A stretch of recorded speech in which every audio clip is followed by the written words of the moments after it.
Komuniti Cina dibawa masuk ke tanah Melayu secara besar-besaran oleh pihak British untuk bekerja di sektor perlombongan yang berkembang pesat pada abad ke-18. Bertitik tolak dari sini, demografik tanah Melayu mula berubah, terutama semenanjung tanah Melayu berhadapan dengan perubahan yang cukup ketara setelah terlaksananya dasar buka pintu pihak British yang amat memerlukan tenaga kerja dari luar negara. Berikutan mahu mewujudkan hubungan ekonomi yang lebih akrab dengan Kesultanan Melayu Melaka. Pada zaman tersebut, Maharaja Cina ketika itu mengawinkan puteri beliau iaitu Puteri Hang Lipo, seterusnya memulakan kewujudan komuniti orang baba dan nyonya yang ada, di mana masyarakat Cina mula mengamalkan corak kehidupan orang Melayu.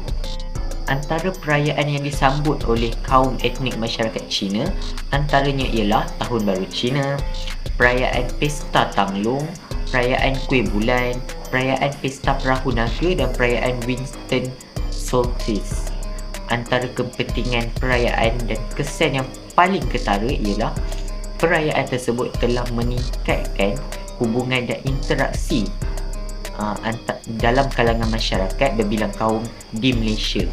Semua pihak memahami dan mengambil bahagian dalam sambutan yang disambut oleh kaum lain.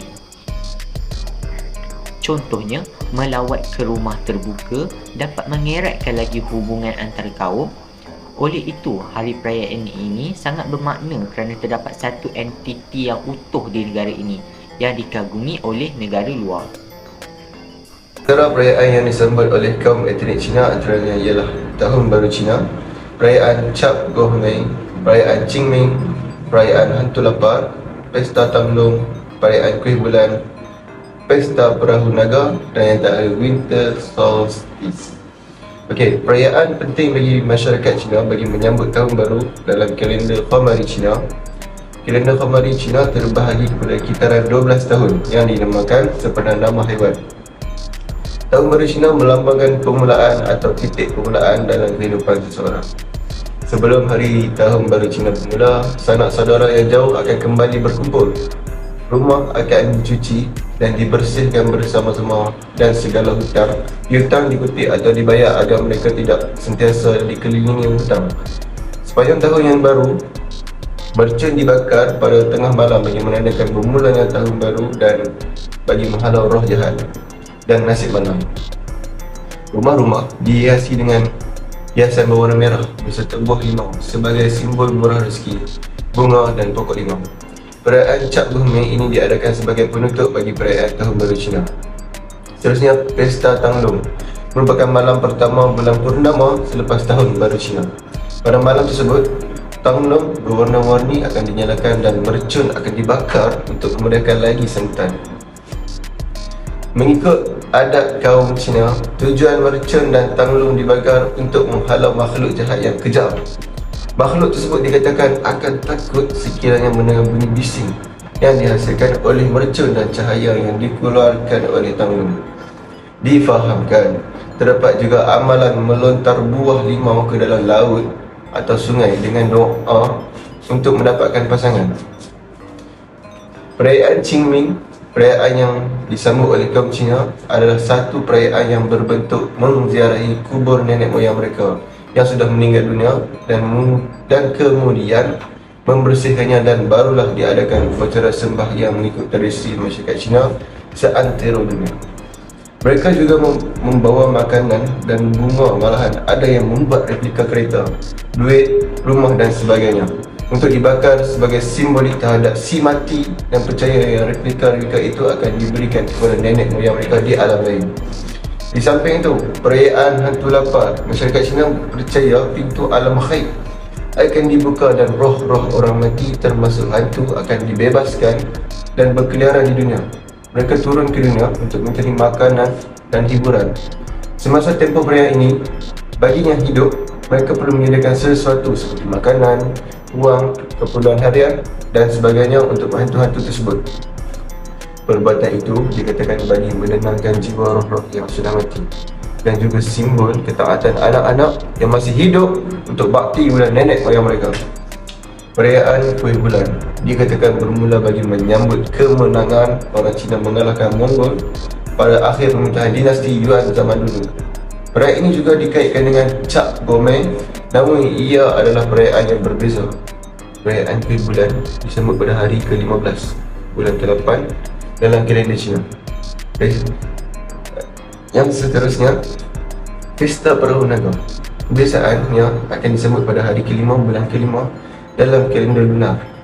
Ketika perayaan ini, kaum Cina akan mengadakan perlumbaan perahu naga memakan zongzi. Zongzi adalah sejenis makanan tradisional Cina yang berbentuk segitiga, dibuat daripada pulut, rupa macam ketupat, wadah juga. Dan seterusnya, perayaan Winter Solstice ini disambut oleh kaum Cina pada 22 Disember setiap tahun. Perayaan ini sangat sinonim dengan manisan dan dikenali sebagai Changyuan. Changyuan adalah sejenis berbalak tepung beras manis yang dimakan bersama semangkuk air gula panas. Mereka juga memberikan Changyuan kepada jiran-jiran untuk mendapatkan hubungan sejajar dengan inovasi mereka semasa. Kini ada juga Changyuan yang berinti kacang merah, kacang maupun bijan. Kaum Cina dikatakan sering menyediakan manisan ini bersama-sama kerana Changyuan melambangkan penyatuan. Terima kasih. Sekarang kita akan sambung tentang keunikan perayaan bagi masyarakat kaum Cina. Untuk bahagian makanan, masakan Cina Malaysia berasal daripada tradisi masakan pendatang Cina dan keturunan mereka yang disesuaikan atau diubah sesuai tradisi masakan mereka di bawah pengaruh budaya Malaysia serta corak penghijraan Cina ke Malaysia.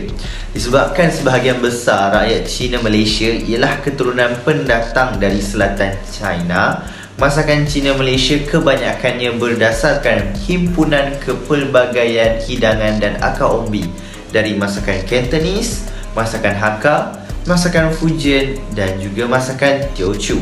Sebagai contoh, nasi ayam Hainan yang biasanya berperisa dengan daun pandan tropika dan dihidangkan dengan sos cili untuk dicelup, dan rasa yang sangat berbeza dengan hidangan ayam yang biasa dijumpai di Pulau Hainan tersendiri. Sebahagian daripada makanan dan resepi terus dikaitkan dengan bandar, kampung atau juga pekan yang tertentu mengikut corak hidangan makanan. Akhirnya, ia membangunkan satu status ikonik dan memuncak dalam percambahan populariti di seluruh negara pada hari ini.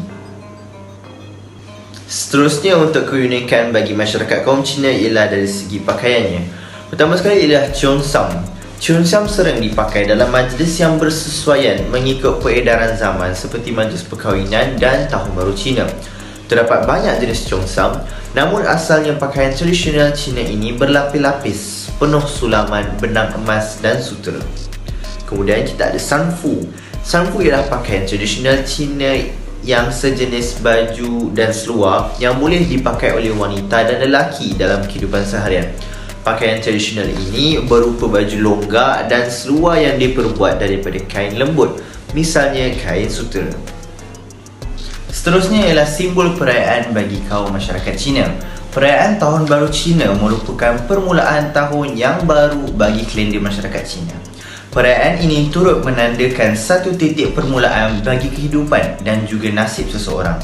Masyarakat Cina akan mengutip atau membayar segala hutang piutang sebelum ketibaan hari perayaan. Mereka turut akan meluangkan masa untuk membersihkan, mengemas serta menghias rumah mereka dengan perhiasan yang beraneka jenis.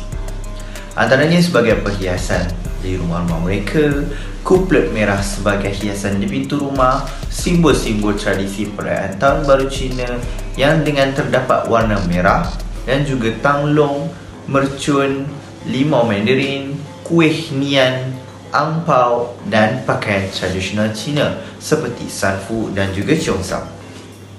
Perayaan yang melambangkan permulaan musim bunga di Cina juga permulaan bulan baru dan zodiak yang baru. Secara umumnya, terdapat 12 ekor binatang tertentu yang dijadikan sebagai lambang tahunan kepada masyarakat Cina. Antaranya ialah tikus, lembu, harimau, arnab, naga, ular, kuda, kambing, monyet, ayam, anjing dan juga khinzir. Menurut kata orang dahulu, sesiapa yang lahir dalam tahun-tahun binatang yang berbeza akan mewarisi sifat dan untung nasib binatang tersebut. Sekarang saya akan bercakap tentang pantang larang kaum Cina semasa perayaan Tahun Baru. Jadi pantang larang yang pertama ialah mereka tidak dibenarkan atau perlu mengelakkan daripada makan ubat. Okey, mereka ni tak boleh pancur jamu ataupun makan ubat pada perayaan tersebut kerana mereka bimbang akan menerima penyakit selama 1 tahun. Wah, 1 tahun tu bukan tempoh yang singkat ya. Jadi mereka menjadikan memakan ubat atau menjadi jamu sebagai pantang larang. Okey, untuk yang seterusnya adalah jangan sapu atau buang sampah. Ini kerana jika mereka melakukan aktiviti tersebut, mereka dianggap sebagai membuang tuah. Jadi untuk mengelakkan daripada mereka membuang tuah, mereka menjadikan aktiviti tersebut sebagai pantang larang semasa tahun baru perayaan mereka. Okey, yang seterusnya, jangan makan bubur. Sebab sekiranya mereka makan bubur, mereka ni dianggap sebagai orang miskin. Sampai begitu sekali. Jadi untuk mengelakkan daripada mereka ni dianggap sebagai orang miskin, mereka menjadikan bubur ini adalah sebagai perkara pantang larang mereka. Alright. So, untuk yang seterusnya, jangan basuh pakaian pada hari pertama dan kedua. Mereka pada dua hari ni, mereka ni menyambut sebagai hari lahir Dewa Air. Diorang ni sambut hari lahir Dewa Air ni pada hari pertama dan kedua. Jadi sebagai tanda menghormati, membasuh pakaian dan menggunakan air untuk mencuci dijadikan sebagai pantang larang. Sebab sekiranya mereka melakukan perkara tersebut, mereka dianggap sebagai tidak menghormati Dewa Air. Okey, yang seterusnya, jangan guna pisau ataupun gunting, kerana dua peralatan tersebut dianggap boleh membangkitkan pergaduhan sesama keluarga ataupun kawan-kawan. Okey, yang seterusnya, mereka ni tidak dibenarkan memakai pakaian yang rosak semasa perayaan Tahun Baru Cina, kerana mereka beranggapan sekiranya memakai pakaian yang rosak akan membawa nasib yang malang kepada tuan badan yang memakai pakaian yang rosak. Jadi untuk mengelakkan perkara-perkara malang tersebut berlaku, mereka menjadikan memakai pakaian yang rosak ini sebagai pantang larang. Okey, itu sahaja daripada saya, Muhammad Ali Firdaus, untuk pantang larang. Orang Cina ni nampak, saya nak beli tak mampu, sewa putar lagi, beli sampu antara baju tradisional Cina. Okey, untuk pengasuhan Malaysia, negara yang dikenali sebagai syurga perayaan. Sebab apa? Mesti korang tahu kan, sebab perayaan yang banyak syurga perayaan ya, berbagai kaum. Dan antaranya ialah yang kita akan bincangkan ini, iaitu Tahun Baru Cina, Pesta Tanglo, perayaan kuih bulan, Pesta Perahu Naga dan Winter Solstice. Kita tahu macam mana. Alright. Antara kepentingan perayaan dan kesan yang paling kentara kita boleh dapat tentang perayaan ni adalah kita dapat meningkatkan hubungan lah. Sebab negara kita negara yang berbagai kaum kan. Betul lah Pak. Jadi hubungan dan interaksi dalam kalangan rakyat berbilang kaum di Malaysia adalah sangat penting untuk meningkatkan keamanan itu lah. Semua pihak memahami dan mengambil bahagian dalam sambutan yang disambut oleh kaum lain. Barulah harmoni tinggi kan. Kita pun bolehlah lawat rumah terbuka dan dapat eratkan lagi hubungan antara kaum. Betul tak kan? Jadi pada pendapat saya, orang ramai perlu sedar lah akan kepentingan hari perayaan ni untuk kita raikan sebagai tanda kita, tanda perpaduan. Kerana kalau perpaduan tu runtuh kan, kita nak bina balik susah nak bina balik. Jadi perayaan yang ada di negara kita bukanlah suatu kekangan, tapi satu rahmat. Alright, yang harus digunakan dengan sebaik mungkin. Alright, okay. Jadi itu saja daripada saya, dan ada sedikit pepatah Cina pernah mengatakan Wong Si Fa Cai.